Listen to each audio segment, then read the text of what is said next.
Coming home sounds like the soft ending. For a body that lived unloaded, it can feel like a hard landing. Blood pressure struggles when you stand. Bones and muscles that shed load meet 1G again. Balance systems that adapted to floating must relearn down. Even vision and fluid stories may still be settling. This is Body Beyond Earth.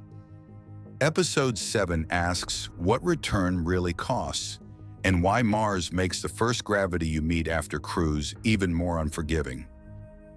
After long flights, many astronauts feel lightheaded when they stand. The cardiovascular system that stopped fighting gravity has to reboot. Heart rate climbs, blood pressure can lag. On Earth, recovery teams, compression garments, fluid loading, and time cushion the danger. On Mars, the first stand may be inside a lander with no hospital hallway. Modeling suggests partial gravity may be kinder than full Earth G, but the operational point remains. Egress day is a medical event, not a photo opportunity. Bone and muscle losses from earlier episodes do not vanish at touchdown.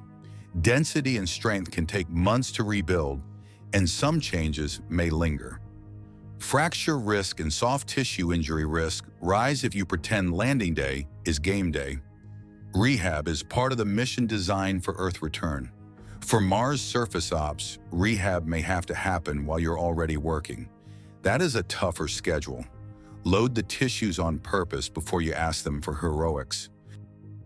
The vestibular system recalibrates in microgravity. Back in gravity, walking can feel drunk even when you are sober. Head movements trigger wrong sensations. Coordination tasks that looked easy in training get expensive. Sleep debt and radiation concerns from earlier episodes can stack on top of that sensor motor fog. Return is multi-system. Treating it as only legs and blood pressure misses the full reboot. Earth return after station still has ambulances and specialists waiting. Mars arrival after a long cruise has the crew as their own receiving team. Communication delay slows coaching. Supplies are whatever you packed. Partial gravity may reduce some orthostatic severity compared with Earth, and it still demands upright work, climbs, and haul tasks. So the return problem is really two problems. Surviving Earth G again after exploration, and surviving first contact with any gravity after deep space cruise. In-flight exercise is still the backbone. Fluid loading, garments, and drugs can help the stand test window. Lower body negative pressure and related tools try to remind the body what pooling feels like before landing.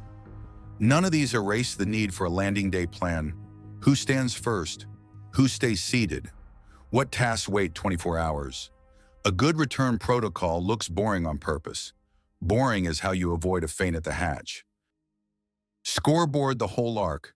Fluids rise when gravity leaves. Bone and muscle quiet without load. Radiation writes a dose Bill exercise cannot cancel. Sleep fights a strange day length. Surgery loses Earth's live voice. Selection decides who may accept those risks. Return asks the body to become terrestrial again, or at least upright again, without a soft landing of care. Body Beyond Earth was never about fear. It was about designing humans into the vehicle with the same honesty we give engines. That is Body Beyond Earth on the Quantum Files. Subscribe if you want the next system when we open it. Episode 7 takeaway is blunt. Treat return day as a critical mission phase. Train for the stand. Protect the first hours. Do not confuse splashdown cheers with a finished physiological recovery. For now, remember the cold open. Home hits different when your body forgot the floor. That is Body Beyond Earth on the Quantum Files. Subscribe if you want the next door we open.